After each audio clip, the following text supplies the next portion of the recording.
Je suis de retour à Montivilliers en compagnie cette fois-ci de Jean-Baptiste Bossard qui travaille au service culturel de la ville de Montivilliers et qui présentera le prochain dimanche du patrimoine qui aura lieu le 5 juin prochain. Bonjour. Bonjour Emma. Pour ceux qui ne le savent pas encore, c'est quoi un dimanche du patrimoine à Montivilliers ?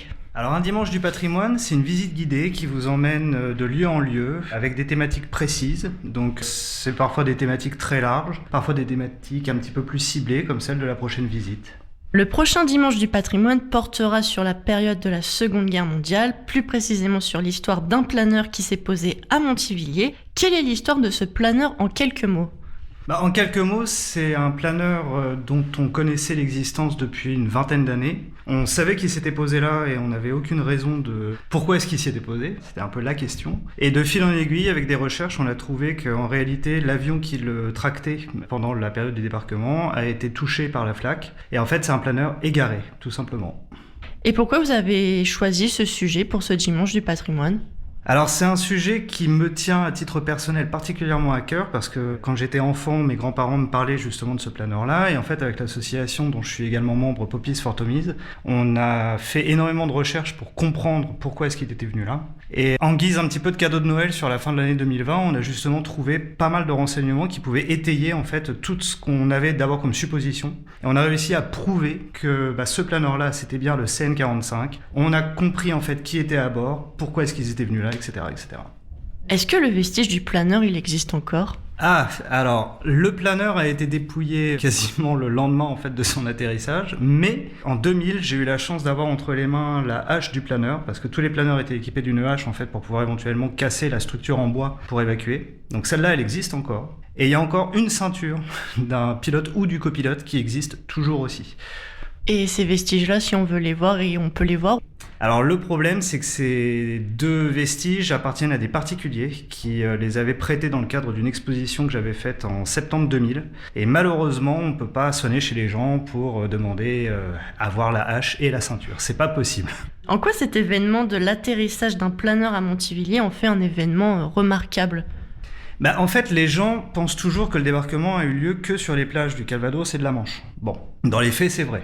Sauf qu'il y a eu plein de petites opérations qui ont été faites en Bretagne, dans le nord de la France, et même à Yvetot, à Harfleur. C'est des toutes petites opérations en fait pour brouiller les pistes. Et ce qui est intéressant avec ce planeur-là, c'est que pendant un temps, on pensait que c'était un planeur de diversion, de l'opération Titanic. Et en fait, il s'avère que pas du tout. C'est vraiment un des planeurs qui était prévu pour renforcer le pont de Pegasus Bridge que tout le monde connaît grâce au film Le Jour le plus long. Sauf que ce pauvre planeur s'est perdu et vraiment par hasard, en fait, il est venu sur Montivilliers. Il n'y avait aucune raison d'avoir un planeur à Montivilliers. Et comme à l'époque, la nouvelle a fait vraiment grand bruit, c'est-à-dire que toute la cité de Montivilliers était au courant qu'il y avait ce planeur-là, tous les Montivillons ont pu aller le voir après le départ des Allemands, tous les Montivillons ont pu aussi le piller, et donc c'est quelque chose qui, dans la mémoire collective, fait partie intégrante d'un fait important de la Seconde Guerre mondiale à Montivilliers. Comment elle va se dérouler cette visite ?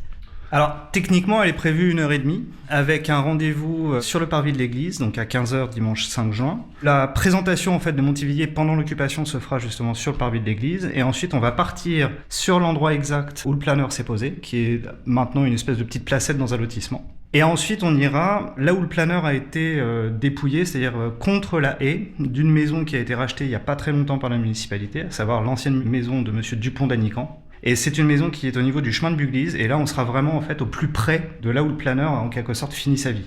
Et quel type de public vise cette visite ? Alors franchement, il y a deux grandes catégories. Il y a les curieux qui sont simplement intrigués, qui se posent la question, j'en ai peut-être entendu parler mais je veux en savoir plus. Et il y a aussi un public très spécifique, à savoir les passionnés d'histoire. C'est un thème, celui de la Seconde Guerre mondiale, qui draine énormément de personnes, parce qu'on est tous plus ou moins concernés par ce thème-là, surtout dans notre région. Donc potentiellement, ça ira de la famille en vadrouille qui veut comprendre un petit peu plus, parce que le petit dernier de 12 ans commence à s'intéresser un peu à tout ça, à des personnes peut-être un peu plus âgées, dont les parents ont connu ça, et qui veulent comprendre vraiment ce qui s'est passé. Et donc si on veut venir, comment on fait pour réserver sa place ?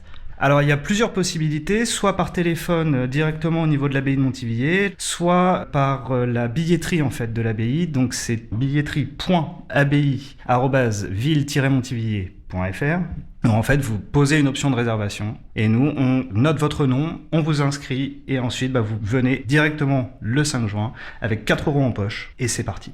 Et pour finir, est-ce que vous savez s'il y a eu d'autres événements importants comme celui-ci qui se sont déroulés à Montivilliers Alors le 13 août 1944, il y a eu un bombardier américain qui est passé en feu en fait au-dessus de Montivilliers. L'équipage a sauté vraiment entre Montivilliers et Fontenay, donc au niveau de la plaine du Thau. Et il se trouve que 2 membres de l'équipage, 2 aviateurs, ont été cachés par un membre de la Résistance qui se faisait appeler Pot-au-feu. C'était son surnom dans la Résistance parce qu'il était maraîcher. Ça, c'est un événement aussi qui a marqué, on va dire, ceux qui l'ont vu parce que faut imaginer que le 13 août, il faisait un ciel bleu magnifique et il y a eu des petits parachutes qui se sont détachés comme ça, que tout le monde a pu voir. Donc c'est encore un événement où on pourrait tout à fait faire une visite aussi sur ce thème-là. Sauf que là, il faudrait marcher peut-être un petit peu plus quand même. Très bien, merci pour toutes ces informations.